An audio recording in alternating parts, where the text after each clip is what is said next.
Ahí así. Ajá. Ahí así. ¿Cuáles son sus cargos?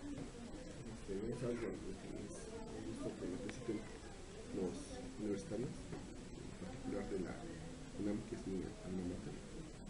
Y quiero comentar que de la UNAM es de donde recibí la mayor formación académica de mi vida, y entonces pues con mucho gusto estoy en esta entrevista.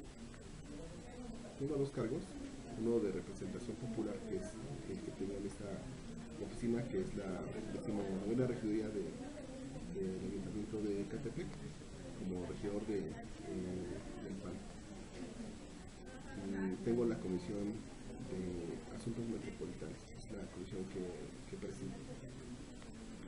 Y aparte tengo un cargo dentro del partido como secretario nacional de elecciones, y me encargo de llevar todos los procesos electorales del partido en todo el país. Siguiente pregunta. ¿Cuál es su misión y su visión como partido político del PAN? La misión es generar ciudadanía, es decir, que las personas sean conscientes de sus derechos y obligaciones para estar generando una sociedad más informada y que tome mejores decisiones. Que estas decisiones estén basadas en conocimiento y en base a la libertad. Esa es la misión. La visión es generar que el partido, con estrategias de organización, cada vez gane más puestos de elección popular para gobernar a más mexicanos, y que estos vivan bajo gobiernos que tengan por política pública una línea de humanismo político, es decir, que esté pensando en desarrollar las capacidades de las personas, asegurando su salud, su educación y el acceso a un empleo bien remunerado. Entonces, se puede decir que buscan involucrar al ciudadano en los asuntos políticas, como tomar sus decisiones, se informen acerca de la situación política del país. Sí. Muy bien. Siguiente pregunta. ¿Qué representan, cómo ve a México en estos momentos y cómo le gustaría verlo en el futuro? Vemos a un país que aunque tiene mucha capacidad económica y ha sido históricamente un país de constructores, echar una revisada a nuestros ancestros, a nuestros vestigios arquitectónicos, arqueológicos. Este es un gran país de constructores, y esa puede ser la ventaja competitiva de este país, tener empresas transnacionales dedicadas al ramo de la construcción. Por ejemplo, las cementeras mexicanas son muy competitivas. Por ejemplo, los grupos de constructores mexicanos, que también son muy buenos y muy competitivos. Y ese es tan solo por mencionar a uno de los sectores que pudiera estar sirviendo de punta de lanza para generar crecimiento económico. ¿Y por qué hablo de la construcción? Porque la economía se jala a través de algunas ramas estratégicas, por ejemplo la construcción. ¿Por qué la construcción? Porque nosotros necesitamos, por ejemplo, esta oficina se usan cemento, se usan varillas, se usa vidrio. En la industria de la construcción son 37 ramas industriales: el cobre, etcétera, la madera. Por eso es una industria estratégica o una industria locomotora, porque arrastra a muchas otras. Recursos para la vivienda se pararon al inicio de este gobierno, y eso hizo que la economía, donde se subieron los impuestos, una reforma donde el PAN estuvo en completo desacuerdo y votó en contra, porque esos impuestos iban a dañar los bolsillos de los mexicanos, como después se demostró con la crisis económica. Entonces, ¿cómo veo el país? Mal, porque no se están desarrollando las potencialidades que tiene el país, y eso está haciendo que tenga otros problemas, como la inseguridad, como los homicidios, y aparte que no tenemos un Estado de Derecho, es decir, las leyes no se están ejecutando, de tal suerte que el delinquir o no es un asunto meramente de decisión personal, porque el sistema jurídico, penitenciario y judicial hacen que haya una impunidad muy grande, y el hecho es que de cada 100 ilícitos, solamente la probabilidad que una persona pise la cárcel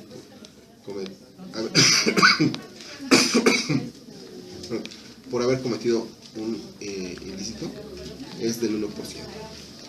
Es decir, 7 se verán denunciados y 4 entrarán a un proceso y solamente serán procesados o pisarán una cárcel solamente una persona de 100 que cometen ilícitos. Entonces, necesitamos también ya erradicar el sistema de corrupción que hay en todo el país. Les voy a poner un ejemplo aquí en Ecatepec.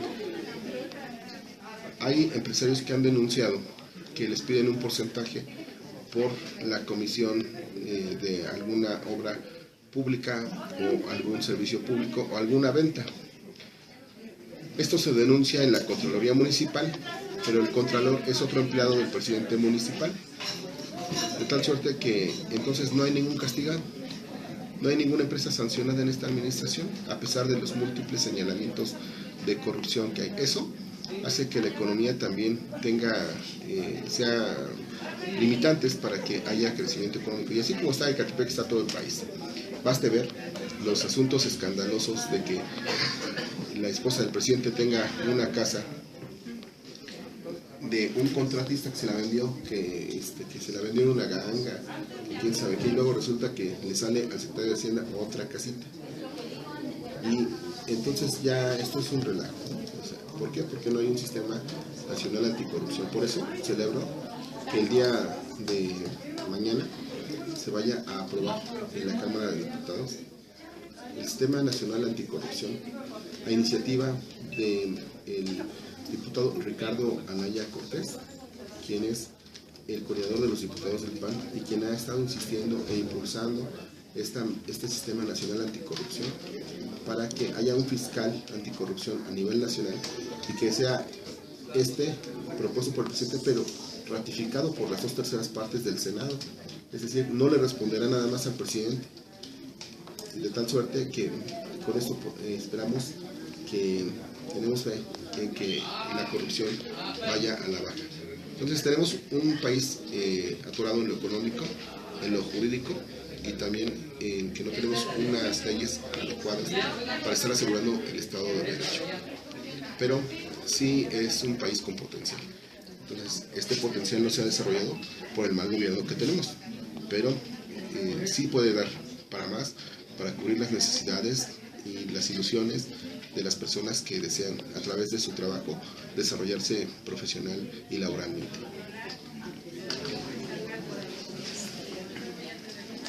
Sí, me parece que la industria es un blanco muy importante, sobre todo la minería que menciona, y los instrumentos, los materiales de construcción tienen un gran potencial. Es muy buena su propuesta que plantea. Yo espero que se cumpla, ya que prácticamente es un gran poder, una hegemonía la que se encuentra actualmente hoy como gobierno.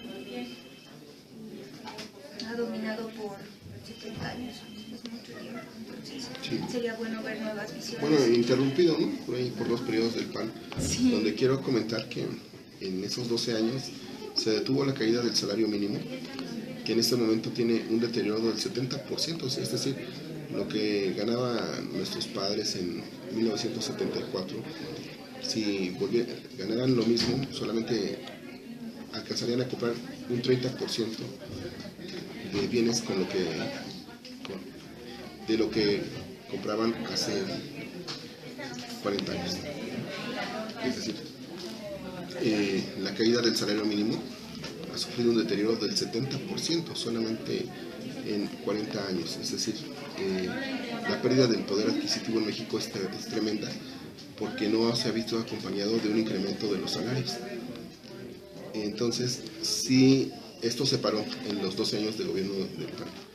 Lo que le pedimos a la población es que nos refrende su confianza, porque a partir de esta serie de medidas que estamos impulsando, pretendemos que, más bien al contrario, empiece a recuperarse el poder adquisitivo de su derivado de su esfuerzo laboral. Entonces, sí se logró tener esa caída. Ahora lo que necesitamos es incrementar el poder adquisitivo del trabajo. También comentar que en los 12 años de gobierno del PAN se construyó una de cada 4 casas que hay en este país. Eso nos lleva a ser el segundo país en donde la gente es dueña de su propia casa.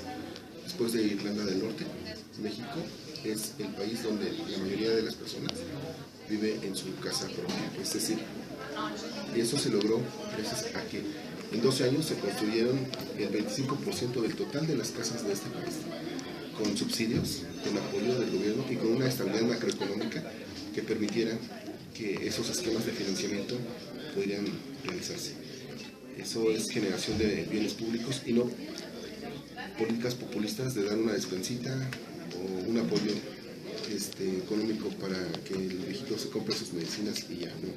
Es pensar responsable, profesional y pensar por todos, el bien general, el bien común para todos los mexicanos. Parece muy bien, sobre todo porque tienen una estructura firme que consta de ciertas ideas que son el punto de partida. O sea que se ve una visión firme en eso. Siguiente pregunta. Sí. ¿Qué representan las opiniones de la población para el camino que toma su partido político? Sí, es muy importante la opinión pública. Definitivamente no podríamos estar desarrollando estrategias ni electorales ni de gobierno si no fuera enfocado a lo que la gente necesita. ¿Quién podría ofrecer una cosa diferente de lo que la gente necesita y quiere? Pero claro que debe ser adecuado a nuestros principios y a nuestra doctrina filosófica política. Mire usted, por ejemplo, la gente está temerosa de que la inseguridad llegue a sus casas. Está temerosa de perder su empleo y ya no encontrarlo en el futuro. Está temerosa de que los niños en la calle corran peligro. Entonces, por supuesto que nosotros debemos de recoger esas inquietudes y preocupaciones de la gente y plantear soluciones. O sea, lo que los políticos ahora tenemos que hacer es dar soluciones. La gente no le gusta estar viéndose pelear a los políticos, sino que los políticos estén respondiendo a las necesidades del país, a la realidad del país. ¿Cómo lo podemos hacer esto? Bueno, pues haciendo estudios profesionales de fondo y viables, que a veces se prometen cosas que son incumplibles, ¿no? Y estar actuando sobre lo más importante, que es el patrimonio de las personas y su derecho a educarse, trabajar y vivir en tranquilidad y en armonía. Eso es lo que nosotros tenemos que estar vigilando para que se cumpla. Se han hecho reformas estructurales importantes en esta legislatura, que está por concluir. Reformas de gran calado que van a cambiar la cara del país. Y ahora lo que necesitamos es generar contrapesos para que no vaya a pasar lo que en el sexenio de Salinas. Es decir, en el sexenio de Salinas se privatizó la banca y Salinas se le entregó a sus cuates. O sea, no es casual que hoy Carlos Slim sea el hombre más rico del mundo porque Teléfonos de México le fue entregado por Carlos Salinas de Gortari, ¿verdad? Eso no puede volver a pasar. Joseph Stiglitz, un gran teórico, quien fuera presidente del Banco Mundial, dice que ese es el capitalismo de cómplices o de cuates. Es lo que pasó en México, el capitalismo de cuates, no la libre empresa, no la libre competencia, sino una competencia económica dirigida a unidades, como un partido de fútbol donde el árbitro está cargado con un equipo. Eso fue lo que pasó en México. Y tenemos que cuidar que estas reformas estructurales que se han hecho en estos meses últimos, en este último año básicamente, pues no quede a discreción total del Ejecutivo, porque ya vimos que si les soltamos tanto las manos, se las gastan como siempre. Ahí está el caso de la Casa Blanca, de la Casa de Campo del Secretario de Hacienda, ¿no? Donde estos cuates ven las arcas llenas y luego pecan. Entonces tenemos que hacer leyes y sistemas que nos permitan que la sociedad esté vigilando hasta el último centavo, porque son sus impuestos, que ellos puedan, que sea el gobierno una caja de cristal donde los contribuyentes vean todo lo que está pasando adentro. Esa es la tarea del PAN, de los legisladores del PAN específicamente, en el próximo Congreso. Bien, parece bien. Siguiente, ¿cómo surgió el partido Acción Nacional? Acción Nacional surgió por un grupo de profesionistas liderados por un hombre que venía de haber estado al frente de la máxima casa de estudios.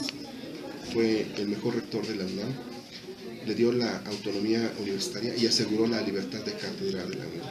Yo no entiendo por qué en la UNAM ahora le rinden tanto tributo a Lázaro Cárdenas, cuando Lázaro Cárdenas estuvo a punto de cerrar la UNAM y le quitó todo el presupuesto para formar la educación técnica. No estamos en contra de la educación técnica, pero sí estábamos en contra de que cerraran la Universidad Nacional. Y don Manuel Gómez Morín, fundador de nuestro partido, fundó la carrera de Economía, las carreras de Ciencias Sociales, la Facultad de Ciencias Políticas y Sociales, a partir de la Escuela de Jurisprudencia de la hoy Facultad de Derecho. Le dio su autonomía universitaria y por eso ahora se llama Universidad Nacional Autónoma de México, y aseguró la libertad de cátedra. Fue el mejor rector de la UNAM y después fundó el Tecnológico de Monterrey y el Partido Acción Nacional. Es decir, es un hombre con visión, adelantado a su tiempo, y que también creó el Banco de México, el Instituto Mexicano del Seguro Social y muchas otras instituciones, que por eso decimos que Gómez Morín era un hombre creador de instituciones, y entonces él es nuestro inspirador. Y entonces nosotros creemos que la visión de Gómez Morín es vigente, está presente, y tenemos que estar haciendo dos cosas. Por el lado del partido, un partido más organizado, para asegurar que el gobierno tenga esta visión y esta misión, y en el gobierno justamente desarrollar políticas públicas que eleven la calidad de vida de la sociedad. Y también asegurar todo lo que tiene que ver con el concepto de seguridad humana, que es acceso a los alimentos, acceso a la seguridad, y asegurar también sus derechos políticos, sociales y civiles. Muy bien, entonces, ¿qué más? ¿Se consideran como un partido completamente derechista? Y si es así, ¿cuáles son sus ideales? No, nosotros rechazamos la geometría política. Eso obedece más bien a un asunto de la Cámara francesa, el de izquierda a derecha. Esa es una geometría política que pasó en otro continente, en otra época, y nosotros rechazamos esos conceptos de izquierda y de derecha y de centro. Nosotros creemos que en el humanismo político somos más bien de corte liberal, y nosotros creemos que la libertad de la persona, libertad de asociación, libertad de creencia religiosa y libertad de la propiedad privada es la base de la sociedad, para que una sociedad se organice en base a estos pilares.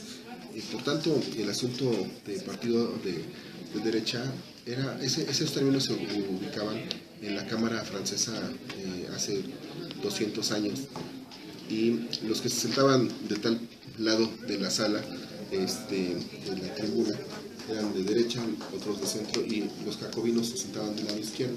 Entonces, nosotros nos decimos, ¿por qué tenemos que depender de la historia francesa si nosotros somos un pueblo incluso más numeroso y también con mucha más historia que los franceses? Entonces, por eso rechazamos la geometría política. y decimos, nosotros estamos a favor del humanismo político. Y sí, estamos a favor somos liberales, un partido liberal, y por estas cuestiones, porque estamos a favor de la libre empresa, de la libre creencia y de todo lo que tenga que ver con la libertad. ¿Se puede? ¿Qué más? ¿Qué criterio toman para seleccionar a los integrantes de su partido político? Bueno, para ingresar al partido es muy sencillo. Solamente tienen que comulgar con los principios de doctrina del PAN, y por eso toman un curso para que primero sepan si están de acuerdo con la filosofía política del partido, y después de ello pues los ciudadanos que buscan ser militantes deciden o no afiliarse al partido. No es sencillo como en el PRI, en el PRD u otro partido que llevan formatos de afiliación indiscriminadamente para que cualquier persona se afilie a su partido. No, nosotros incluso hemos estado a punto de perder el registro porque somos selectivos con las personas que ingresan a nuestro partido, porque en muchos partidos ahora tienen el problema que tienen personas indeseables que tienen vínculos con el crimen organizado, porque no hay una adecuada filtración de las personas que desean acceder a formar parte de esos partidos. Nosotros sí tenemos un partido abierto, pero con portero, un partido de puertas abiertas, pero no a ciegas y a locas, sino con un control sobre la militancia. Sin embargo, es muy fácil entrar, pero es muy difícil permanecer. Es decir, en el PAN tenemos que llevar a cabo actividades del partido para poder permanecer en el partido. Hace 2 meses propuse ante la comisión permanente que los militantes que en un año con proceso electoral no cubran su casilla no podrán ser refrendados, perderán su calidad de militantes, porque necesitamos militantes que estén involucrados con la vida y las actividades del partido. Es decir, es fácil entrar, pero difícil permanecer. Y por otro lado, la dirigencia del partido se elige democráticamente con un voto directo de la membresía. Hace un año justamente el presidente Madero propuso que ya no hubiera voto indirecto para elegir a sus líderes, sino que fuera un voto directo, que todos los votos de los militantes, pues todos somos iguales, entonces nuestros votos deben de valer igual. Al revés, quiero decir que del PRD y del PRI, que lo eligen por convenciones con un voto indirecto.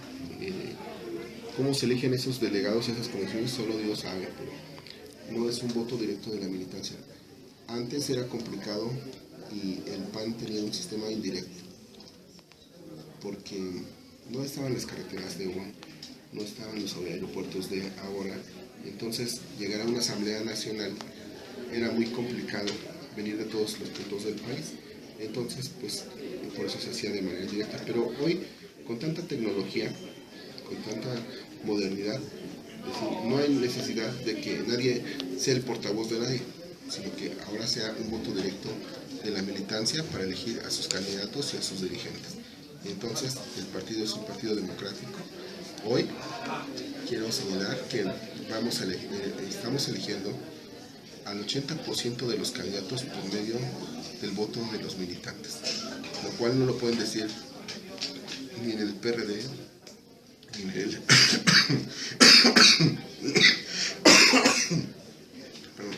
ni en el PRI.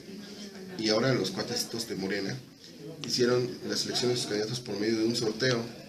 O sea, es una rifa, ¿no? No se puede ser tan irresponsable. Pero bueno, en el PAN somos un partido democrático y elegimos a nuestros dirigentes, a nuestros candidatos por medio de forma democrática, donde todos los militantes valen igual, su voto vale igual y se cuentan al final de la jornada, uno por uno de los votos, y todos los votos valen lo mismo. Qué bien, me encantó eso porque yo creo que sus protocolos son muy interesantes, con mucha responsabilidad. Creo que eso es lo que se debe hacer, un perfil, que cumplan con su perfil que buscan, porque como dice, el hecho de formarse para una despensa o darle un vale a alguien o integrarse, sí, por el hecho de tomar un papel, pues no tiene ninguna formalidad y no garantiza un beneficio en sí o algo, un progreso tal vez para el partido y para el país, pero esto es bueno que ustedes busquen este perfil en los que están dentro de ustedes apoyándoles. Siguiente, ¿qué plan de renovación puede tener el Partido Acción Nacional en los próximos años con el país? En cuanto a esa de reformas, cosas así. Bueno, nosotros y todos los partidos políticos, a la hora de presentar a nuestros candidatos, previo a ello debemos de aprobar una plataforma política, es decir, la oferta que le hacemos a los electores para que voten por nosotros, para que nos consideren como una opción para poder ser receptores de una confianza expresada a través de un voto, ¿no? De una boleta electoral. Nuestra plataforma política contempla 6 ejes. El primero tiene que ver con el bienestar de la familia a través de un ingreso, de un salario digno, y justamente salimos a las calles hace alrededor de unos cuantos meses para estar solicitando a la población que se pusiera a consideración de una consulta pública que se incremente el salario mínimo por medio de una serie de estudios, pero que ya no pueden ganar menos, o sea, 70 pesos no resuelve para nada el ingreso, las necesidades de las familias. Entonces, el primer eje del partido tiene que ver con el empleo decente, y no es porque seamos de la Liga de la Decencia, sino porque el concepto de empleo decente es un concepto acuñado por la Organización Internacional del Trabajo, donde se señala que un empleo decente tiene que alcanzar para cubrir las necesidades básicas de la familia, de una familia normal, y estar cubriendo sus necesidades de alimentación, de alimentos no crudos, sino procesados, listos para consumirse, porque hay una distinción importante entre alimentos crudos y alimentos preparados, que interviene aceite, gas, luz, el trabajo de la persona que los preparó, etc. Entonces, el empleo decente tiene que ver con conceptos de dignidad humana, y entonces esta es la primera parte. Otra parte, otra línea de la plataforma es el estar siendo amistosos con el medio ambiente, en estar desarrollando políticas públicas de tecnologías limpias, por el grave deterioro ambiental que sufre el país.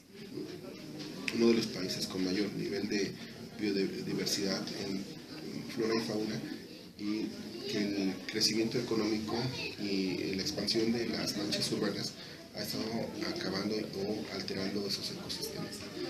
El manejo responsable del agua viene involucrado ahí, y sobre el tamaño ideal de ciudades. Ese es otro de las líneas de trabajo.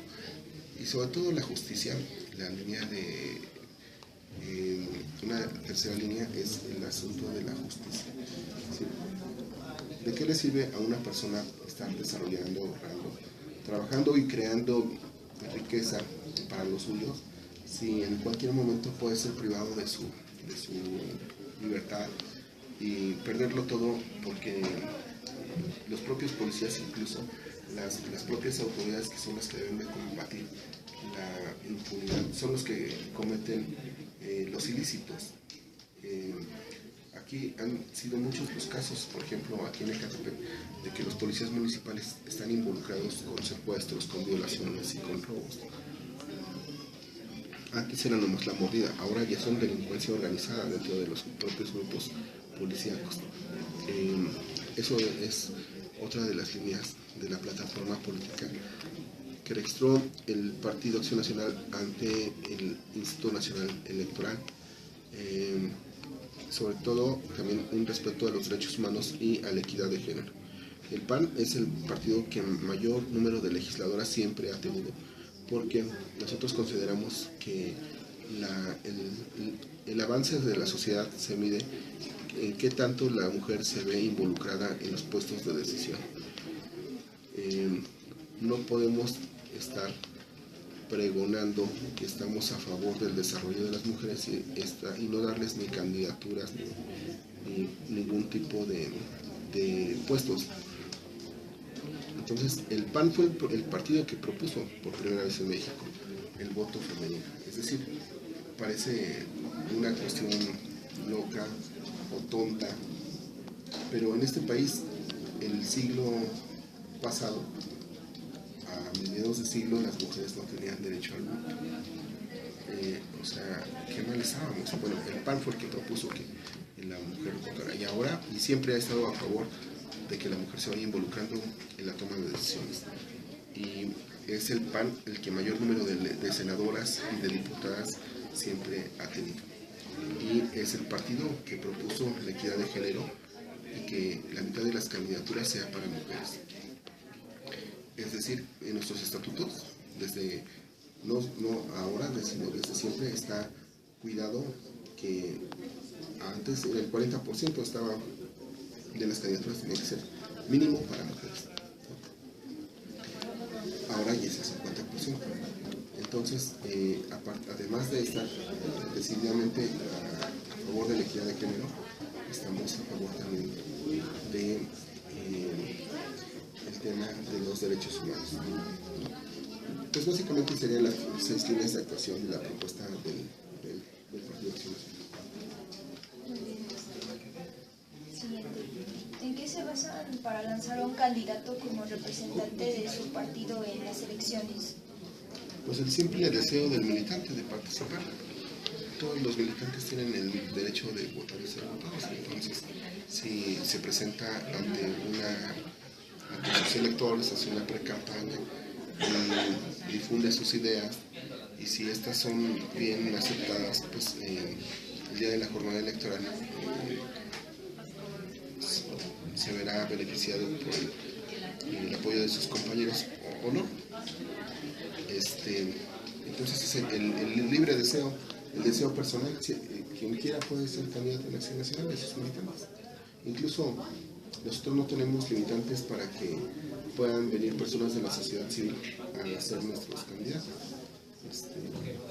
Sí nos reservamos el derecho de que el voto solo sea entre militantes, pero incluso en cuestiones extremas podemos llevar a cabo una consulta ciudadana para que la votación sea entre los propios vecinos, pero esa es una medida extrema.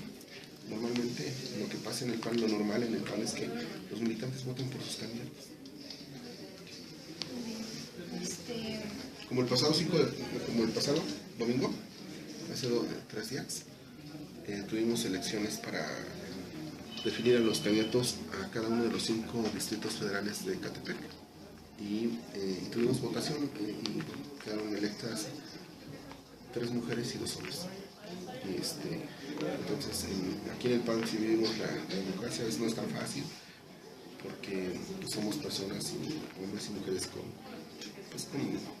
pensamientos diferentes, aunque nos une una misma filosofía, siempre los enfoques son variados, y a veces somos muy vehementes y parece que nos peleáramos, ¿no? Pero pues al final la decisión la tomamos entre todos por el voto, y cuentan los votos, y si hay una diferencia de 5 votos, de 5 puntos porcentuales, se declara un ganador.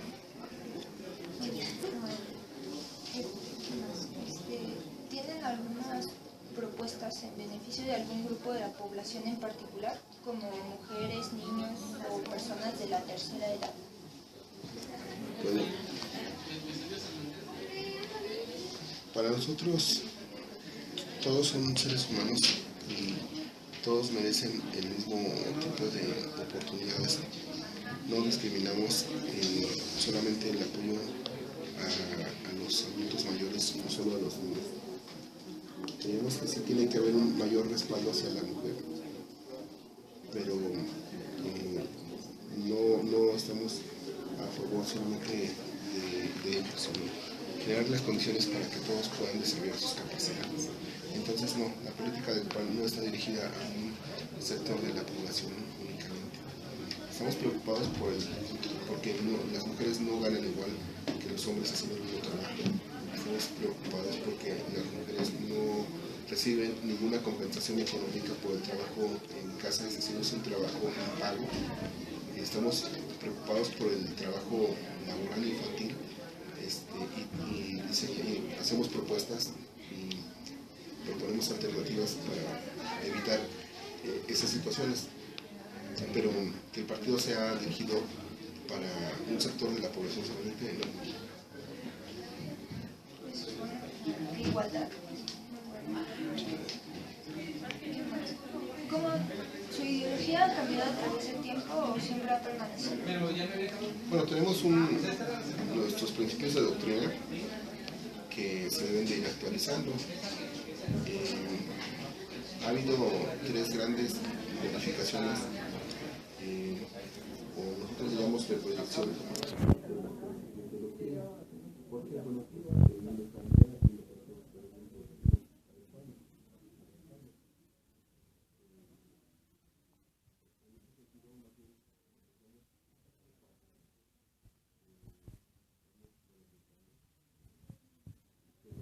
En esencia es lo mismo. Me parece muy interesante que tengan una visión feminista, se puede decir, Sí, de la bueno, sociedad. de respeto a De igualdad de género. igualdad. Creo que es bueno que propongan a las mujeres para las candidaturas. Creo que eso cambiaría mucho el país porque podemos decir que hay mucho machismo en México. Sí. Entonces creo que es bueno que ustedes contribuyan para erradicarlo.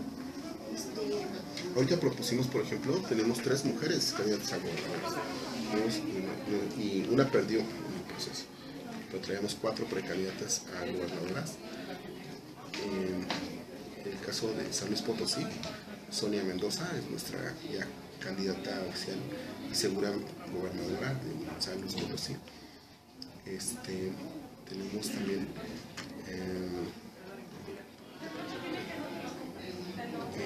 Ana Cocoa, a María Luisa Calderón Hinojosa en Michoacán, quien también seguramente va a ser la próxima gobernadora de Michoacán. Y tenemos por ahí otra candidata que se me está pasando, pero son 3 las candidatas a gobernadoras. Eso no lo pueden decir en ningún otro partido. O sea, si acaso le darán chance en el PRD nomás a la candidata de Guerrero, el PRI solo a la de Nuevo León.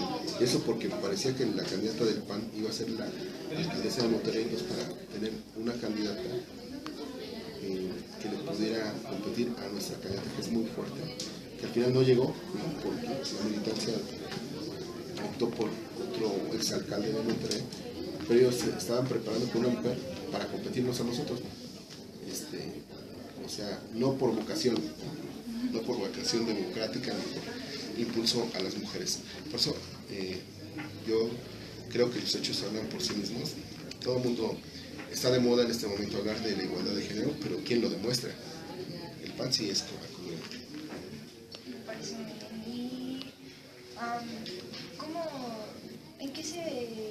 ¿A qué trabaja el regidor? ¿Qué es su función como regidor? Bueno, el Cabildo es un órgano colegiado, es decir, es una asamblea donde se tratan los temas más importantes del municipio, como es el presupuesto, ¿no? Los recursos. Entonces en el Cabildo se define el presupuesto y en qué se gasta. Básicamente una parte importante de la nómina se va a ir a policía, bomberos, y depende del carácter del gobierno a que le quieran destinar recursos. Y si hay diferencias. Por ejemplo, en este año se destinó 300 millones de pesos para obra pública. El año pasado igual, pero hace 15 años el PAN fue gobierno municipal aquí en Ecatepec y también el partido me concedió el honor de ser regidor en aquella ocasión también. Y en aquel cabildo panista, mayoritariamente panista, teníamos de presupuesto de 400 millones de pesos para obra pública, pero teníamos 1.000 millones de presupuesto. Estos tienen 3.500 millones de presupuesto. O sea, en ese tiempo 400 millones era un problema para nosotros muy grande destinar a obra pública, porque nos quedábamos casi sin dinero para otras cosas. Pero se hicieron 1.000 calles en ese gobierno panista. Hoy, con 3.500, es decir, 350% más de presupuesto, se tiene el mismo gasto. Es decir, porcentualmente es el 17% únicamente, cuando en ese tiempo era el 40% de la obra pública. Sí es importante esta distinción. Es decir, la administración hoy cuesta 4 veces más de lo que costaba en ese tiempo. O sea, administrar un peso antes nos costaba alrededor de 12 centavos.